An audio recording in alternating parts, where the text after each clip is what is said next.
Kita juga belajar bersama.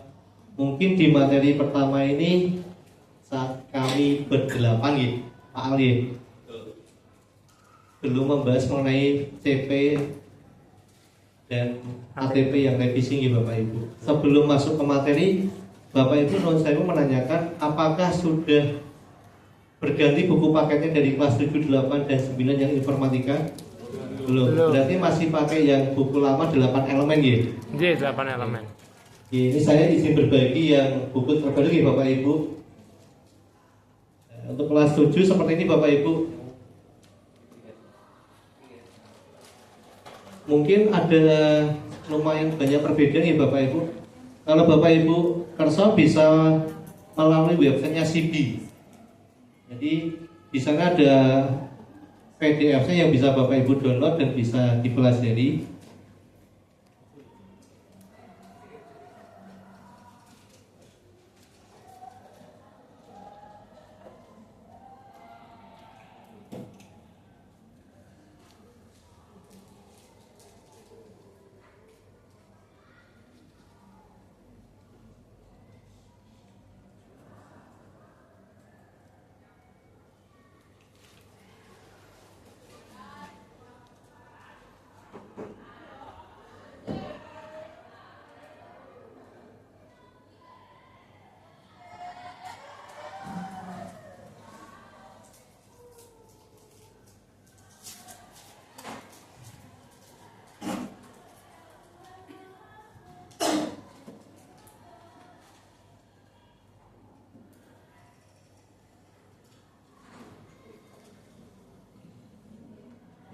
Bapak Ibu, kita flashback dulu di buku yang lama.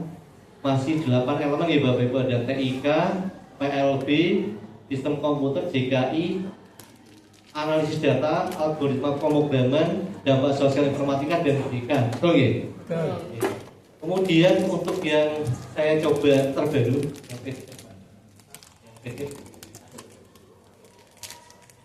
ini saya izin menyampaikan yang CP terbaru ya Bapak Ibu. Di Beskap nomor 046 tahun 2025 sampun pernah dibaca nopo dereng. Di mana ada sedikit lumayan banyak perubahan Bapak Ibu.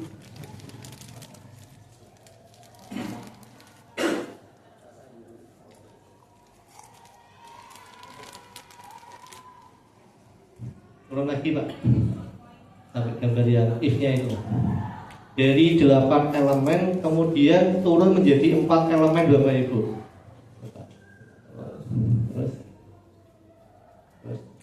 Terus habis ini. Terus turun lagi nggak? Di mana revisi yang kedua istilahnya kalau saya menyebutnya masih ada BK, literasi digital, analisis data, dan algoritma dan pemrograman. Betul ya? Betul. Kemudian setelah di breakdown lagi ternyata untuk fase D turun Pak Bayu. Fase D itu ternyata cuma 2 Bapak Ibu, berpikir komputasional dan literasi digital saja. Mungkin sampun persa ya. Dari sini saya mencoba itu Bapak Ibu breakdown lagi di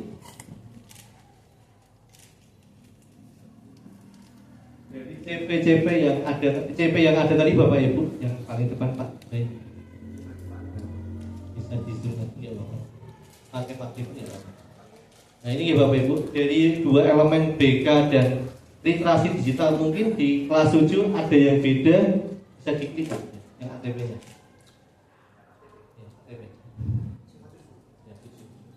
Mungkin Bapak Ibu yang kelas 7 yang pakai buku baru, Bu Iva, ada perbedaan tidak? Ada ya. Yang pertama itu tadi Bapak Ibu yang kelas 7 yang pertama menjelaskan pengertian berpikir komputasional sebagai pendekatan sistematis. Kemudian ada konsep dari BK, kemudian dekomposisi, pengenalan pola, abstraksi, algoritma, representasi data, pemecahan masalah, proyek berpikir komputasional. Itu yang buku baru Bapak Ibu. Yang sementara saya baca kemarin di materi BK yang dibawanya Pak B untuk literasi digital. Nah ini Bapak Ibu ada konsep digital, strategi pencarian informasi, validasi informasi digital, manajemen informasi digital, produktivitas digital, etika digital, digital citizenship, keamanan digital, dan proyek ready. Mungkin kalau ini terlalu banyak ya Bapak Ibu, malah kecil-kecil.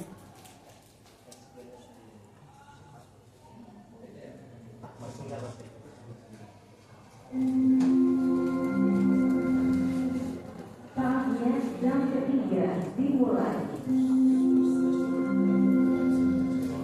It's time to begin the third lesson.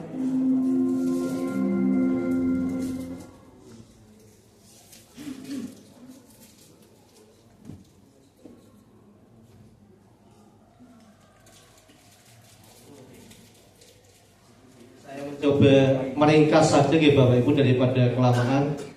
Saya membuat judul peta jalan informatika di fase D 2026-2027. Pak B, coba.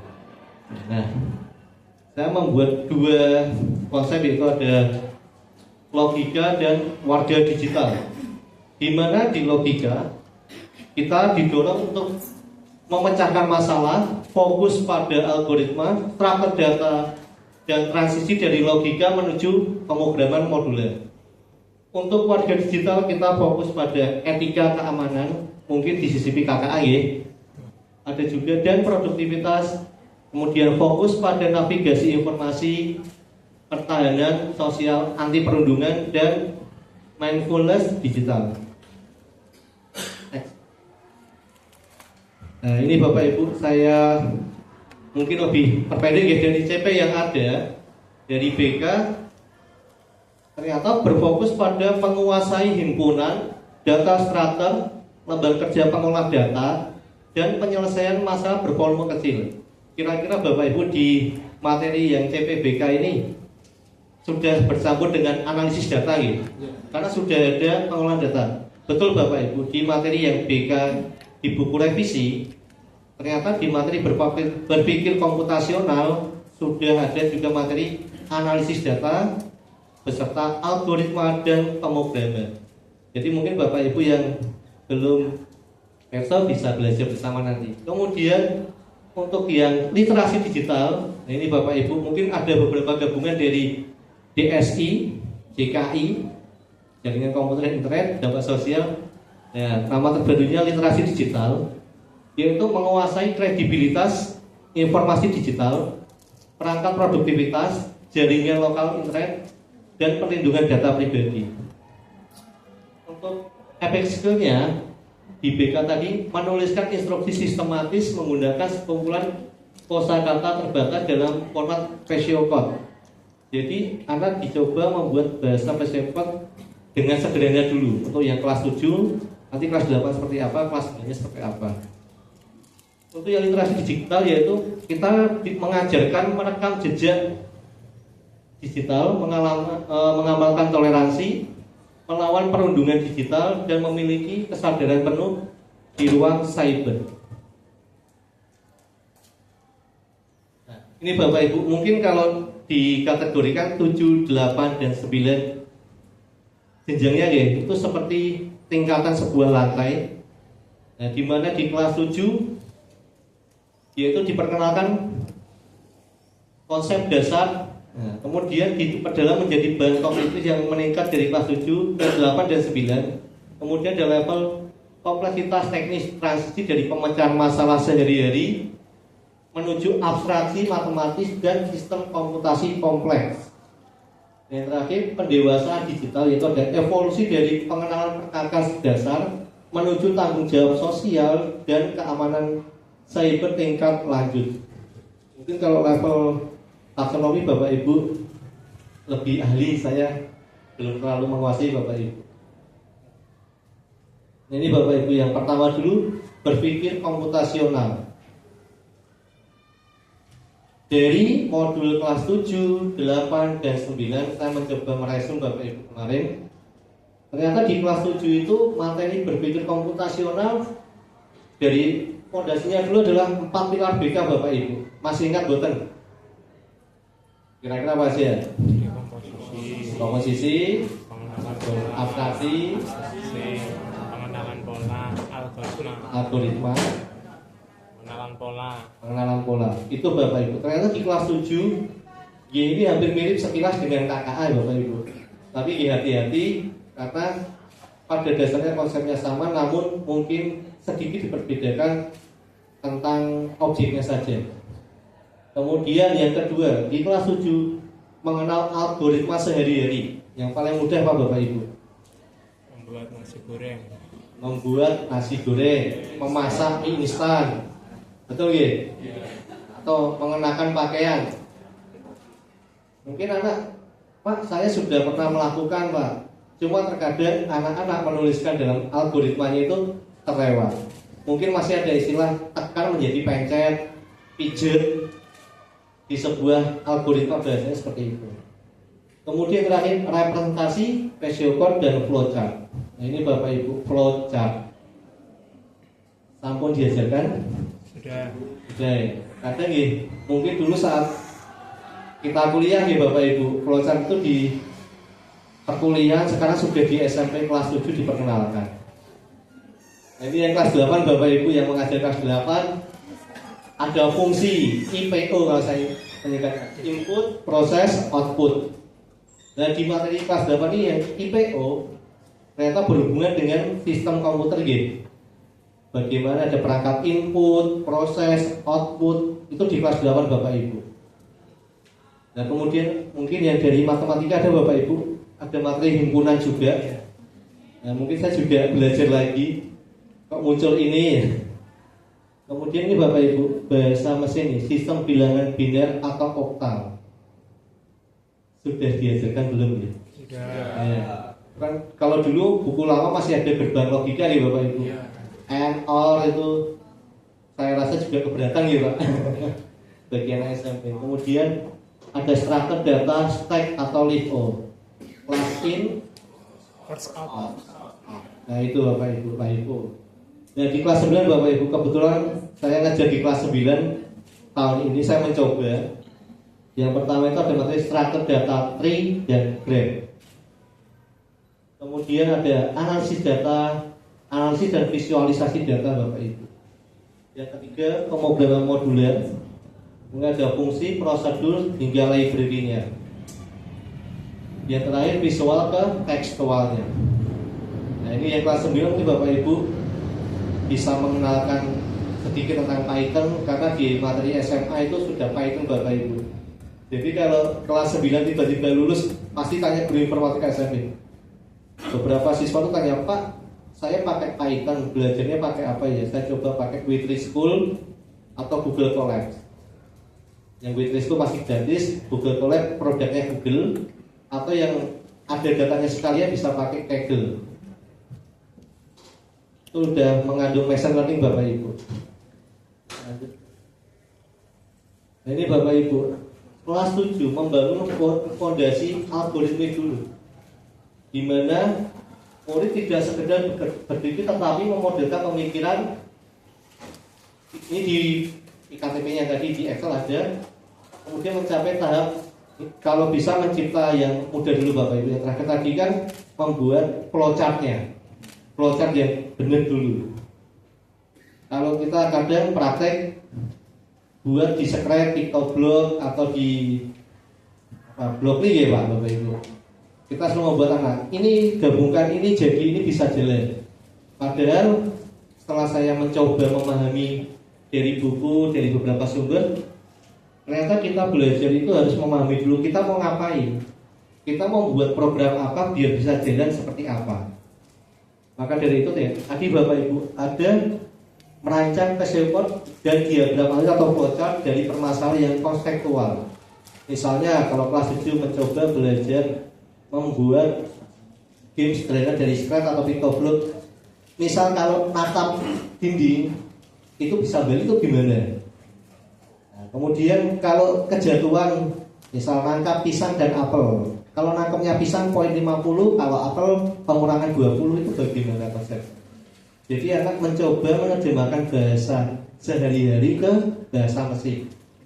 Baru mencoba ke aplikasi tadi biar anak paham. Oh ternyata kenapa saya gagal? Kenapa ada flowchart yang atau langkah-langkah yang terlewat, ternyata ada flowchart-nya yang tidak sesuai Bapak Ibu. Kemarin saya juga mendapat pertanyaan dari alumni juga yang baru lulus perihal flowchart Bapak Ibu. Ternyata di SMA kelas 10 langsung diajarkan pakai 3 level, itu when, if, else, kemudian ada then. Nah, kalau kita tidak membekali dari kelas 7, 8, 9 paham betul tentang itu, ketika di kelas 10 materinya langsung itu Bapak, buatkan sebuah flowchart yang menjalankan program perhitungan. Misal ada diskon 10%, 20%, berapa total yang dibayarkan.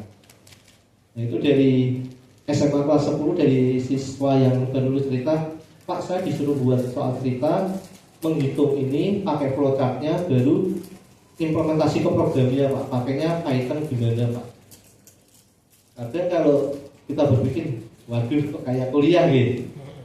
Tapi gitu, realitanya seperti itu Bapak Ibu. Di fase E kelas 10 SMA, SMK memang dituntut seperti itu. Karena di fase F kembali lagi dengan 4 elemen tadi Bapak Ibu, BK, literasi digital, algoritma pemrograman, dan analisis data itu di fase F. Jadi di fase DE cuma 2, fase F-nya langsung 4 untuk elemennya. Nah, ini Bapak Ibu berpikir komputasional kelas 8. Tadi ada materi input, proses, output. Nah, tadi juga ada bahasa konvensi bilangnya nih Bapak Ibu. Ternyata sedikit anak itu dikenalkan kok komputer bisa menerima respon ketika kita menginputkan flash drive atau hard disk ke USB, tiba-tiba muncul notifikasi terus kok keluar data kita. Atau kita mencetak dari komputer kita, tiba-tiba kok Pak printnya kok bisa nge-print sesuai gambar kita.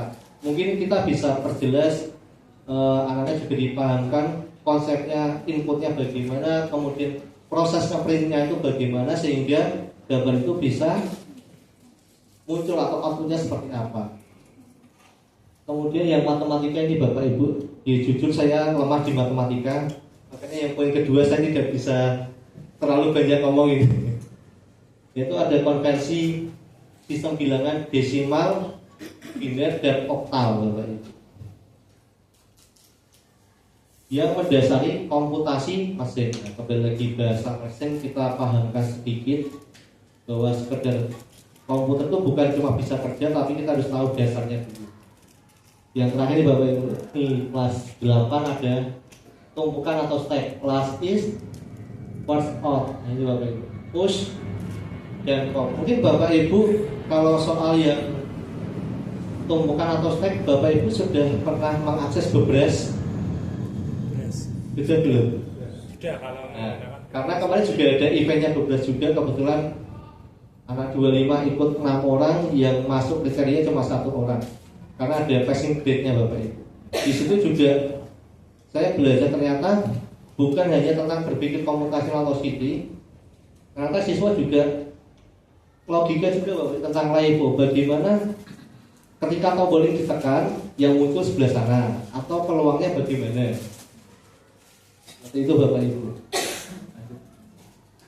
Nah ini Bapak Ibu yang kelas 9. Mungkin yang ada kelas 9 dengan buku baru lebih enjoy, karena saya sudah mengalami Bapak Ibu ada strategi dan brand. Nah, bagaimana kita mengenalkan apa itu root, kemudian parent child dan leaf. Bapak Ibu baru mendengar ini atau sudah itu? Ini buku terbaru Bapak Ibu, revisi tahun 2025.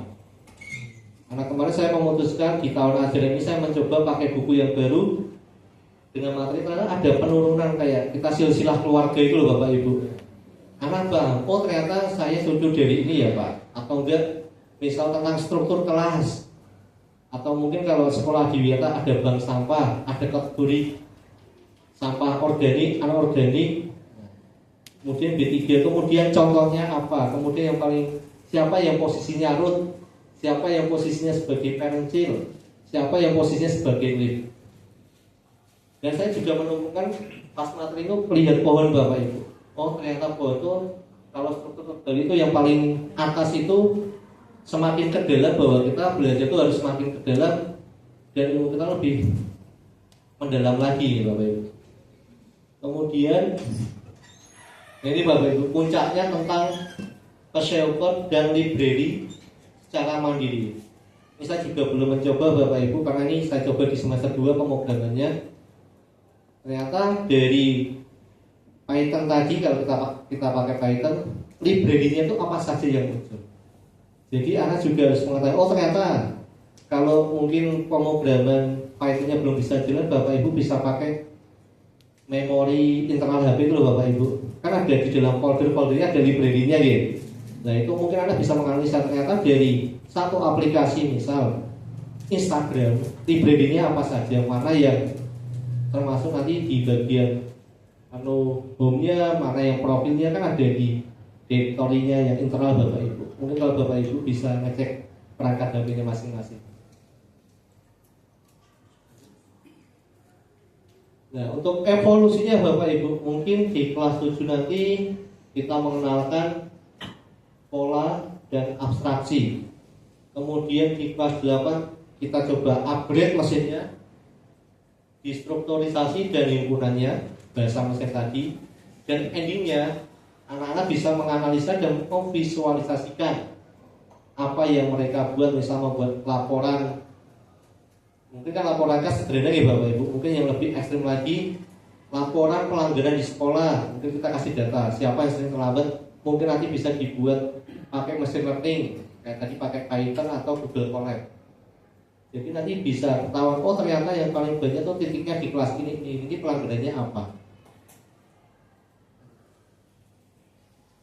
Literasi digital Bapak Ibu. Nah, ini yang tadi Pak Mintos singgung ya, bahwa kita sebagai guru bukan cuma mengajar, namun juga mendidik. Ini Bapak Ibu, kelas 7 materinya ada strategi pencarian, validasi hoax, manajemen cloud, produktivitas dasar, etika dasar, digital dasar Bapak Ibu. Mungkin yang di buku lama maksudnya DSI semua nih Bapak Ibu. Kelas 7, 8, 9 mau nyari videonya susah.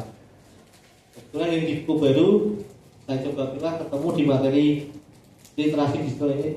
Kemudian yang kelas 8, nah ini Bapak Ibu, mungkin yang kerjasama dengan website YKKS, ada materi jejak digital bahwa sifatnya itu permanen. Kita bisa sisipkan Bapak Ibu di kelas 8. Kemudian kredibilitas medsos. Mungkin anak-anak bisa melihat, ini medsos kok kenapa laris banget ya? Kelebihannya apa? Kemudian ada platform lain yang muncul lagi, anak-anak juga pakai ini kenapa? Kemudian etika interaksi ya, tadi Bapak ya, Pak minta juga bagaimana beretika di dunia maya gitu. Sepertinya kita mudah ngetik 1 huruf, 2 huruf atau emoticon, ternyata berdampaknya juga sangat bahaya juga kalau misal yang apa yang kita buat itu diedit lagi sama orang lain. Kemudian yang terakhir, identifikasi dampak dan pencegahan cyberbullying. Bapak Ibu, marak sekali ya cyberbullying ya. Mungkin ada sampai siswa tidak mau berangkat sekolah karena dibully temannya di sosial media, dibuat status, dibuat stiker, kemudian diedit pakai AI sekarang istilahnya. Di kelas 9 Bapak Ibu lebih mendalam lagi, ada pemrosesan data, ada ancaman cybernya bagaimana. Mungkin Bapak Ibu juga pernah, kalau di handphone itu ada APK ya Bapak Ibu, virus ternyata saldo bank kita bisa tertarik oleh yang punya aplikator itu. Namun pas saat itu saya mencoba Bapak Ibu sedikit cerita dari APK yang dikirimkan lewat WA. Saya buka pakai Android Studio, ternyata ada menu yang meminta kita memasukkan password dan username m-banking kita. Makanya kenapa bisa tertarik. Jadi kemudian OTP-nya ternyata sudah di-load dari aplikasi itu, nomornya si pengirim. Makanya ketika password dan username sudah masuk, OTP-nya masuk ke hacker tadi istilahnya, mereka bisa mengakses uang kita langsung. Ternyata sederhana kayak gini sistemnya. Tapi ketika kita nggak paham, kok OTP-nya kok nggak muncul-muncul, ternyata udah di default di nomor si pengirim tadi. Makanya cepat Bapak Ibu, 5 detik langsung dapat, saldo tarik selesai. Meskipun kita tanpa harus autentifikasi pakai HP kita juga.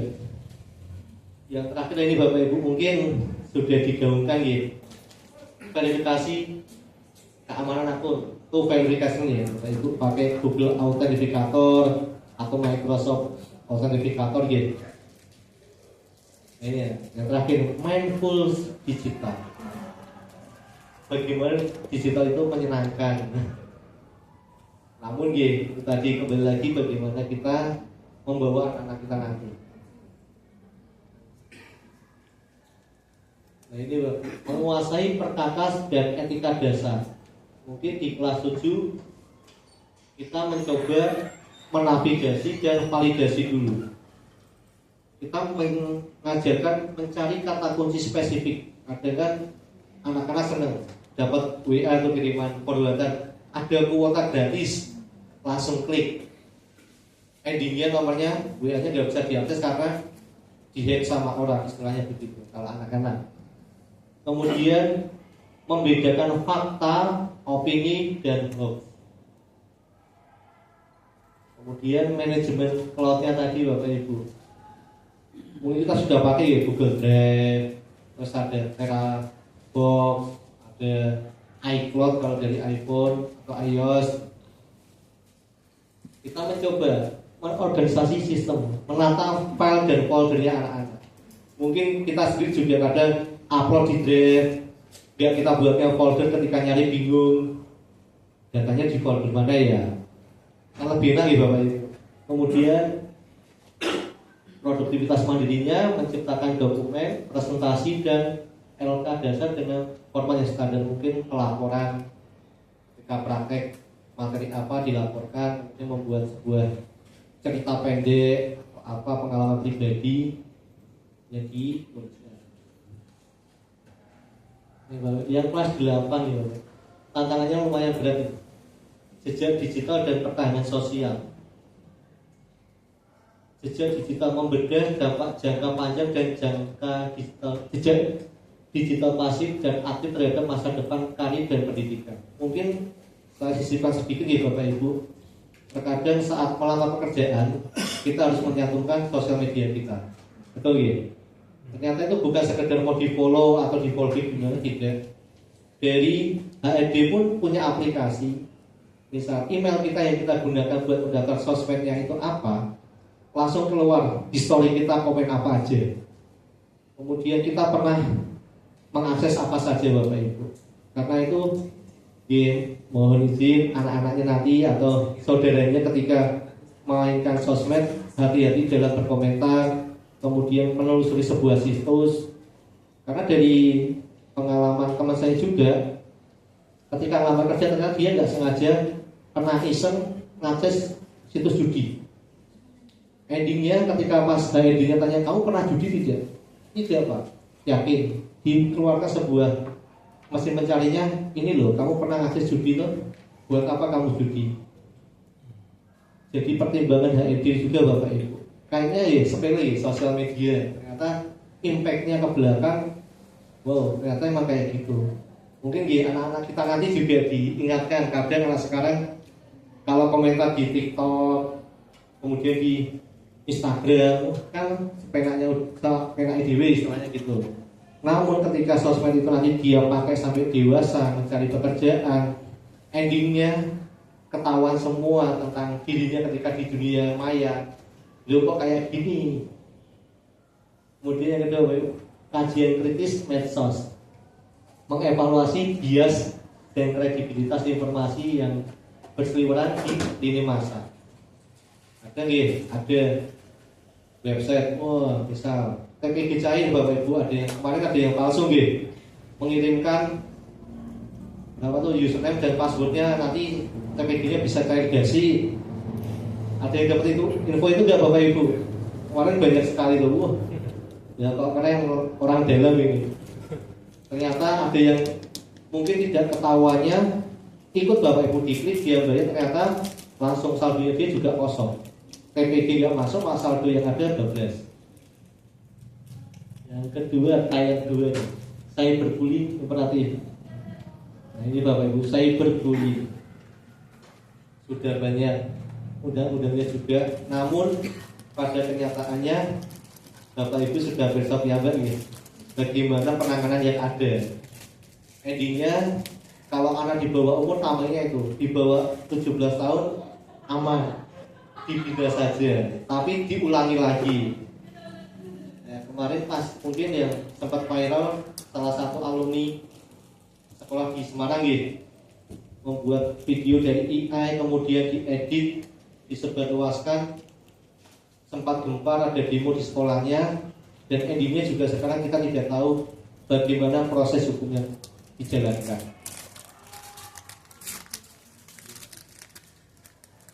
Nah ini kelas 9 Bapak Ibu, mengenali anatomi malware, trojan, ransomware, dan di WiFi publik. Bapak Ibu kalau dengar WiFi di ruang terbuka senang ya, menghemat baterai. Ternyata saya juga iseng-iseng dulu, ada teman, kamu nggak pakai WiFi? Ya, di sebuah mall di Jakarta waktu. Ngapain pakai WiFi? Ini bahaya. Nah, bahayanya kenapa? Ketika kita disuruh menginputkan nama, walaupun namanya siapa, ternyata itu bukan nama kita yang disimpan, melainkan perangkat kita. Kan di perangkat kita ternyata ada namanya MAC address gitu.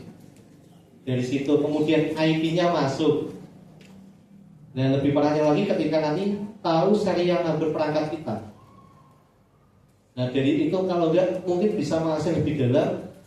Ternyata kita pas pakai WiFi publik, kita akses m-banking atau QRIS. Nah, mereka tahu bagaimana kita menginputkan username dan password, ada itunya Bapak Ibu, historinya, ada lognya.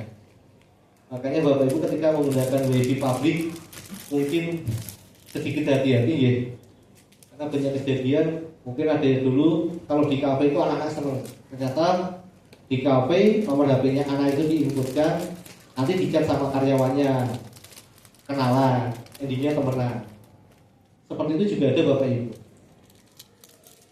Kemudian untuk perlindungannya bagaimana? Tadi sudah diperjelas menggunakan password yang kuat, verifikasi 2 langkah, kita kenalkan lagi ke anak-anak. Kadang anak-anak cuma passwordnya itu nama pacar, nama, alamat rumahnya di mana, tanggal lahir paling sering Bapak Ibu. Nanti kalau kehack, Pak, akun saya kok bisa kehack ya Pak? Ya passwordmu apa? Tanggal lahir? Iya, ya sudah. Temanmu tahu Pak? Ya udah, itu resikomu. Nah yang terakhir, mindfulness digital. Puncak literasi bukan hanya kemampuan menggunakan teknologi, tetapi kemampuan mengendalikan. Di kesempatan juga, anak-anak mengendalikan diri dulu di sosial media. Kemudian menyusun strategi penggunaan gawai yang bijaksana dan menjaga kesehatan mental. Ini Bapak Ibu, kesehatan mental gitu diajarkan juga.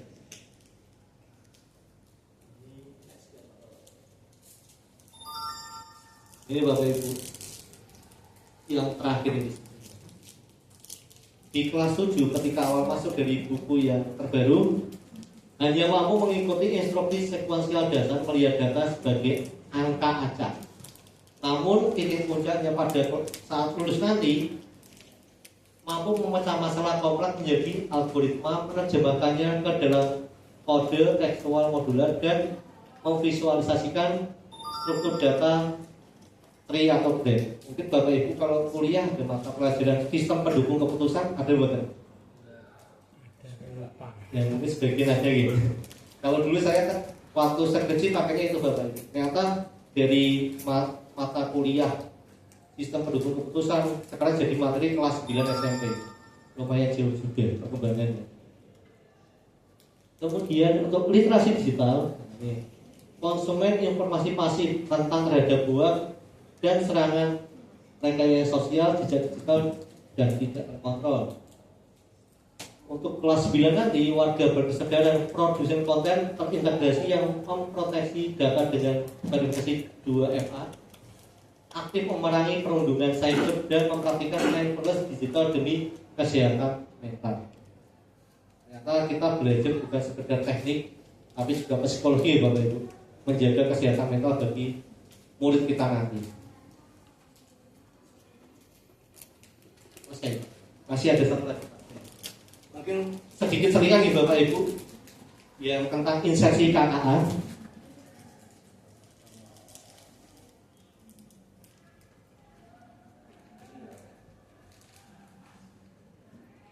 Kemarin Bapak Ibu juga penasaran apa itu KKA atau KK. Ternyata saya bandingkan, setelah saya bandingkan mencoba ya Bapak Ibu, mencoba membandingkan informatika itu lebih ke fondasi ilmu komputer dan data struktur, sedangkan KK lebih ke interaksi manusia dan mesin dan masalah sosial.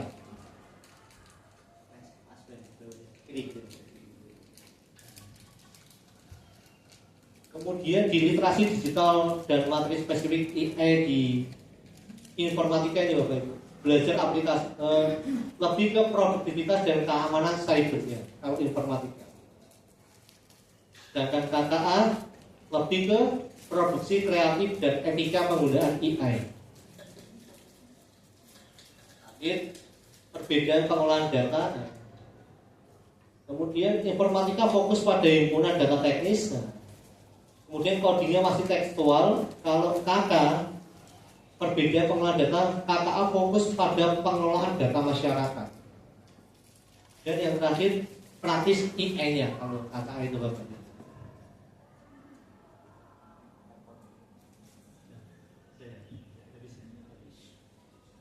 Mungkin yang bisa saya sampaikan itu dulu Bapak Ibu. Monggo kalau mau diskusi biar belajar bareng, biar tidak tegang. Santai mawon nggih. Sama-sama belajar. Saya kembalikan ke Pak Ali. Ya Pak Ali. Baik, terima kasih Pak Zen untuk paparannya yang luar biasa di sesi yang pertama ini tentang CP dan ATP. Monggo dari Bapak dan Ibu jika ada pertanyaan kami buka untuk 2 penanya. Terus kemudian setelah itu nanti kita lanjutkan acara berikutnya yaitu istirahat sebelum kita istirahat. Monggo kalau misalkan dari Bapak dan Ibu ada sesuatu yang mau ditanyakan nanti mungkin akan bisa dijawab oleh Pak Zen.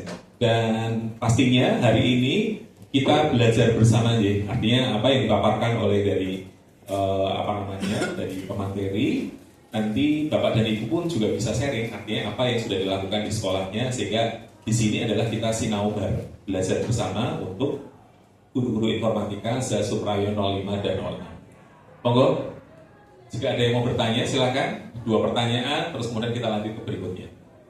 Silakan. Jadi monggo Pak Dimas. Terima kasih. Sebelum saya bertanya, kita beri applause dulu terhadap kepada Mas Zen karena pemaparannya sangat luar biasa. Isinya daging semua tadi ya. Terima kasih Mas Zen atas pemaparannya yang luar biasa. Di sini ada beberapa pertanyaan yang ingin saya tanyakan. Yang pertama, untuk KKA itu apakah hanya untuk kelas 7 saja atau boleh diajarkan di kelas 8 maupun kelas 9? Mengingat KKA itu kan penting dan kelas 7, 8 maupun kelas 9 bahkan orang pada umumnya juga menggunakan KKA untuk mempermudah menyelesaikan tugas maupun pekerjaan. Itu yang pertama. Yang kedua terkait dengan elemen ya. Kalau sekarang elemen informatika ada 2 tadi disampaikan, berpikir komputasional dan literasi digital. Nah, berkaca atau mengingat elemen pada beberapa tahun yang lalu yang menggunakan 8 elemen, itu saya pribadi sangat cocok, sangat sesuai karena dari elemen itu sudah masuk ke bagian detailnya, kemudian ditarik materi itu sesuai. Tapi kalau yang sekarang berpikir komputasional dan literasi digital itu kalau langsung kita tarik materi itu kesannya kayak terlalu jauh gitu. Jadi kalau saya pribadi cocok yang di 8 elemen. Mengingat memang perubahan itu ya, perubahan elemen di tahun ajaran yang terbaru kita 2026-2027. Maka dari itu saya bertanya apakah boleh kita memasukkan elemen yang tadi dua, berpikir komputasional, literasi digital, kemudian saya tarik misalkan literasi digital, saya tarik sub elemennya DSI, TIK, dan lain sebagainya. Berpikir komputasional, saya tarik sub elemennya menjadi algoritma dan pemrograman sistem komputer dan lain sebagainya. Itu pertanyaan saya yang kedua. Mengingat saya sampai sekarang masih menggunakan 8 elemen, dan saya alhamdulillah mempermudah saya dalam menyampaikan materi ke anak. Tuh. Kemudian pertanyaan yang ketiga tadi, sebentar saya lupa. Mungkin itu dulu saja, nanti kalau sudah ingat saya tanyakan lagi. Matur terima kasih Mas Zen.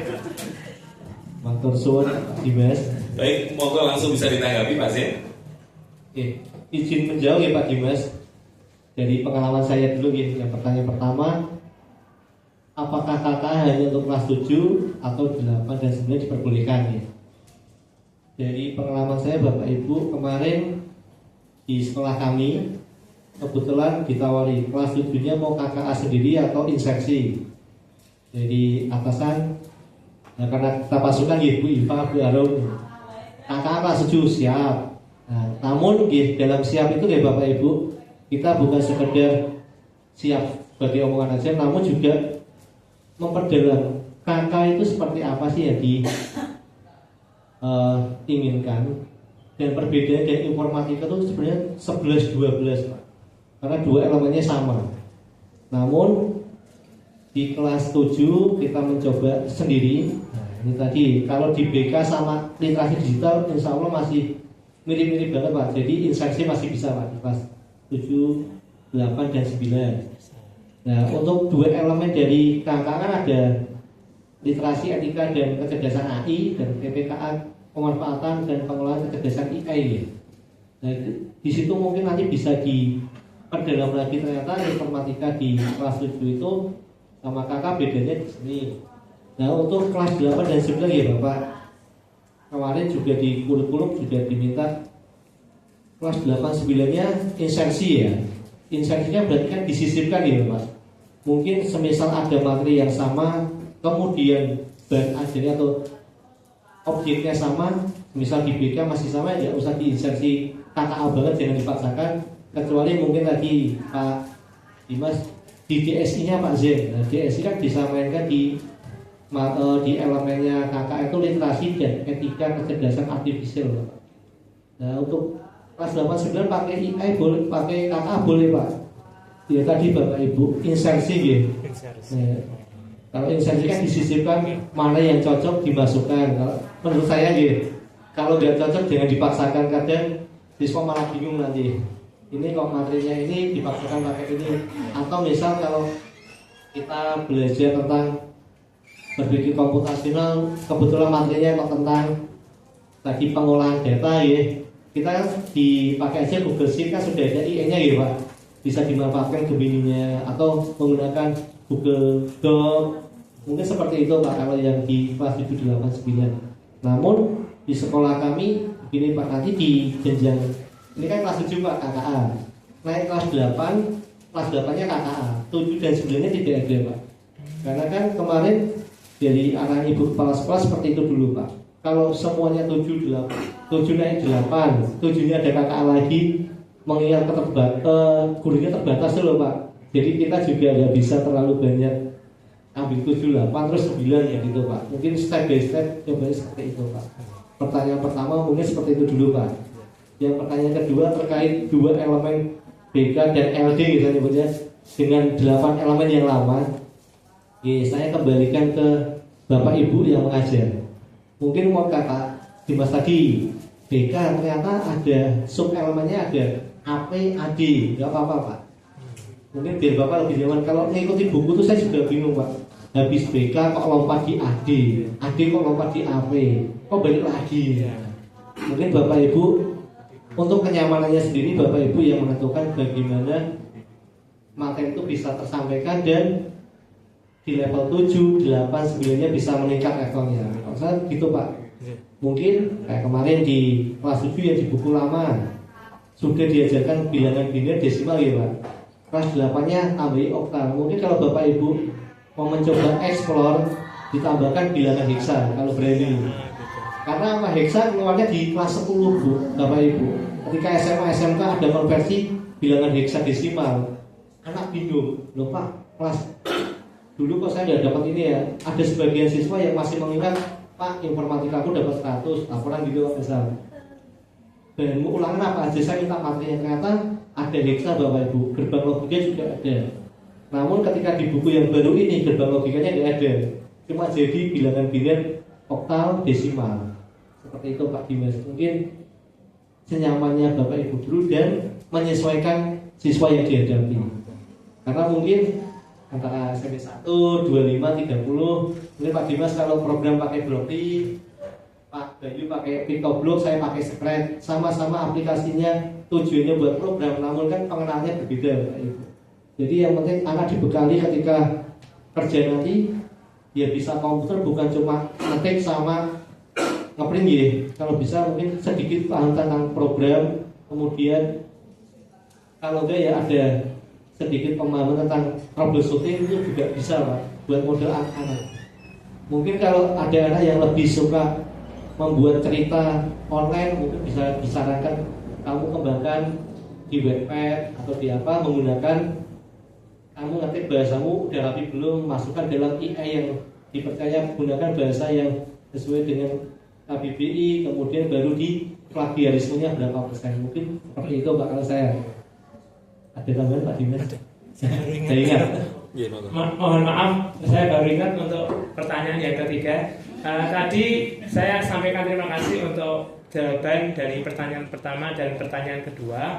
Nah ini ada kaitannya juga Mas Zen. Untuk pertanyaan ketiga terkait dengan kurikulum, kalau di tahun 2025-2026 kita menggunakan kurikulum sudah mendalam sih. Nah, saya tuh masih ingat dengan kurikulum Merdeka. Jadi ada kebebasan, khususnya saya pribadi untuk guru informatika. Jadi ada kebebasan untuk menentukan materi berdasarkan kemampuan anak. Anak-anak yang saya ajar itu kemampuan dasarnya saja itu banyak yang masih kurang. Jadi bahkan SOP penggunaan komputer itu pun masih mungkin ada banyak juga yang mematikan komputer saja, mengoperasikan komputer saja itu belum bisa secara maksimal ya. Jadi kadang kalau mematikan komputer hanya monitornya saja yang dimatikan. Itu yang dasar saja. Kalau kita lihat anak-anak masih belum benar-benar menguasai, belum matang. Nah, di kurikulum Merdeka itu saya bisa mengeksplor, bisa melihat karakter anak. Oh, ini memang yang dibutuhkan saat ini materi ini gitu. Nah, ketika tiba-tiba ada materi yang mungkin levelnya lebih tinggi, saya merasa anak ini mampu atau tidak ya, kan seperti itu. Kemudian saya tingkatkan sedikit tentang aplikasi perkantoran. Itu pun juga banyak di antara anak-anak itu yang belum menguasai. Kalau pendapat saya, untuk informatika yang menurut saya itu wajib dikuasai, itu malah Office. Karena kita tahu sendiri, Office itu kita gunakan dari sejak SD, SMP, SMA, kuliah maupun kerja. Nah itu yang ingin saya tanyakan. Jadi kalau kita mengeksplor menggunakan kurikulum Merdeka, kalau sekarang kan kurikulum mendalam sih, mungkin materinya lebih high, lebih tinggi. Boleh nggak saya menggunakan mengaplikasikan kurikulum Merdeka sesuai dengan karakter anak, kemampuan anak, agar nantinya ketika anak lulus itu bisa maksimal dan ilmu yang ditularkan itu bisa mereka aplikasikan. Nah itu seperti itu. Kemudian juga termasuk KKA. Kalau sekarang yang beberapa yang saya ajarkan itu kan penggunaan AI untuk mengerjakan tugas, untuk menyelesaikan pekerjaan lebih cepat. Nah itu kan juga anak-anak pun alhamdulillah sudah banyak yang menguasai karena mereka itu sering menggunakan gadget, sering menggunakan AI. Nah terkait dengan materi juga sama, maka kalau saya pribadi 1 JP itu untuk teori, 2 JP pasti saya gunakan untuk praktek. Karena saya sampaikan ke anak-anak, salah satu tujuan pembelajaran itu membiasakan diri dengan komputer. Sehingga setelah terbiasa, insya Allah bisa mahir, bisa terampil. Nah, pertanyaan saya tadi, apakah boleh kita masih mengacu dengan kurikulum merdeka untuk melihat karakter dan kemampuan anak? Terima kasih. Mungkin itu yang bisa saya tanyakan. Baik Pak Dinas, terima kasih untuk pertanyaan yang ketiga. Monggo mau ditanggapi Pak Zen? Atau langsung break? Izin menjawab sebisa saya Pak Dimas. Ya, tadi di slide terakhir saya ya Pak, kelas 7 bisa apa, kelas 9-nya bisa apa. Mengingat kurikulum merdeka dulu kan enak, materinya Word-nya ngapain, Excel-nya ngapain. Ya mungkin kembali ke Bapak Ibu, bagaimana menyiapkan anak itu sesuai kemampuannya yang tadi Pak Dimas sampaikan. Tadi saya juga menyampaikan bekali anak minimal bisa office dulu, bisa ngetik, bisa menata, bisa ngeprint ya. Nah, mungkin di kurikulum mendalam kok materinya langsung tentang ini, tentang itu, levelnya langsung high ya Pak. Atau mungkin Bapak Ibu guru di suatu sekolah kan pasti ada lebih dari 1 gurunya, mungkin bisa membuat breakdown sendiri. Misal levelnya di buku yang terbaru harus bisa memfilter, mungkin diawali dulu di kelas 7-nya bisa membuka, mengetik, mengeset dulu, atau kemudian di pertemuan selanjutnya baru mengenalkan menunya, nggak apa-apa Pak. Yang penting anak itu kerja tahu bagi yang butuh apa. Saya mau ngetik, saya butuh aplikasi apa. Saya mau menghitung perkalian ketika di Excel pakai rumus apa. Atau mungkin kalau anak terkendala di rumah nggak punya komputer, aplikasi apa yang bisa nggak pakai, ada Google Doc, Google Sheet. Kalau ditanyakan boleh atau tidak, saya kembalikan ke gurunya Pak. Nyamannya yang mana Pak? Tapi kan mengingat kurikulum sekarang kan mungkin materinya agak high. Nah itu ketika saya turunkan kembali ke kurikulum merdeka, karena kan kebebasan kita aja, karena kita yang mengetahui karakter anak, kemampuan anak itu apakah diperbolehkan? Mungkin untuk yang mendalam kita perkenalkan dulu. Perkenalkan dulu untuk algoritma, untuk dan sebagainya itu, apakah diperbolehkan nih? Kalau materi kan jangan lihat buku dulu ya Pak. Kalau saya kebanyakan cuma melihat buku tuh intinya tuh apa Pak. Namun pada kenyataannya saya buat modul itu saya sederhanakan lagi Pak. Misal kalau anak pemahaman tentang struktur T itu kalau langsung kayak tadi Pak, breakdown system kan terlalu bahasanya terlalu berat ya Pak. Saya mencoba turunkan pemahamannya karena ini loh, struktur tree itu kayak kamu melihat pohon. Di pohon ada apa aja? Ada daun, ranting, batang, akarnya Pak. Mungkin itu kan juga sudah penyederhanaan ya Pak ya. Biar anak paham dulu. Kalau misal anak dapat tugas di yang kurikulum buku yang baru, harus bisa memfilter. Kita kenalkan dulu Pak berapa pertemuan, memahami sistemnya dulu, aplikasinya, baru kita mungkin kalau ada mau filter, melakukan visualisasi, mungkin bisa dicoba buat simulasi ulangannya seperti ini, mungkin seperti itu Pak. Jadi kita memberikan pemahaman dulu ya, maksudnya meskipun sudah kelas 9 yang harusnya sudah C6 atau C5 yang sudah mulai analisis dan praktek, itu berarti kalau melihat kemampuan siswa masih belum paham, kita berikan pemahaman lagi. Belum mulai untuk masuk ke ranah yang lebih tinggi ya. Mungkin kita cek dulu di diagnostik awal ya Pak. Kita lihat kesiapan. Mungkin sudah pernah dapat materi Pak. Terkadang anak itu kemarin juga di tempat saya juga ada Pak, udah pernah diajarin ini. Kalau kamu pernah diajarin, coba jelaskan ke temanmu dulu, bisa enggak temanmu memahami. Kalau mungkin temannya belum paham, baru kita yang menjelaskan dulu Pak. Kita ibaratnya review ulang ya Pak ya. Materi ini misal membuka open office Microsoft Word, bukanya bagaimana, nyimpennya bagaimana, diingatkan dulu sementara nggak apa-apa. Habis itu baru jelasnya kalau anak sudah paham alurnya, jenengan mau ngasih tugas model apa kan enak Pak.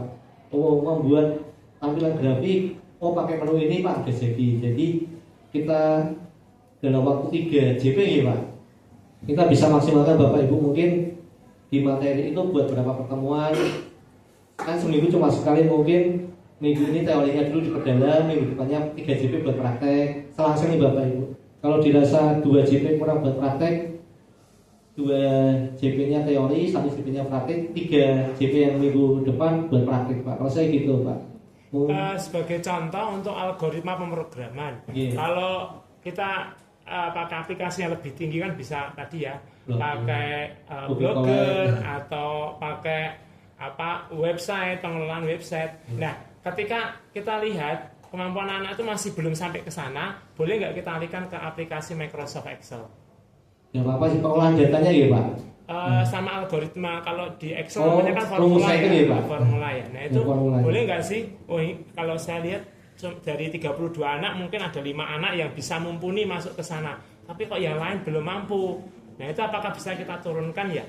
Kalau gitu kan aplikasi, mungkin kita juga bisa menyediakan sebelum menyampaikan ya Pak, menjelaskan materi ini, misal bisa pakai yang level head ini, middle-nya ini, low-nya ini. Mungkin anak dengan kategori low, pemahamannya kadang agak loading dulu ya Pak. Oh Pak, saya mudahnya pakai ini, ya sudah dicobakan dulu gak apa-apa. Jadi di kelas itu jangan sama rata-rata kita aplikasi yang sama gak apa-apa Pak. Mungkin ketika kayak di pengalaman saya Pak, ada HP yang gak supportnya pakai Microsoft Word, saya suruh misal pakai Google Doc, atau Pak punyanya WPS, ya sudah WPS. Yang penting kata kuncinya anak itu bisa mengetik, bisa mengerjakan tugas, bisa mengirim dulu Pak. Hampir sama seperti pembelajaran diferensial ya? Iya Pak, jadi ibaratnya kita kan fasilitator ya Pak. Mungkin fasilitator kita bisa ini, dari setiap siswa kita butuh aplikasinya apa saja yang menyerupai dan tidak terlalu memberatkan perangkat siswa. Seperti itu Pak. Oke, terima kasih. Biar menyenangkan ya Pak.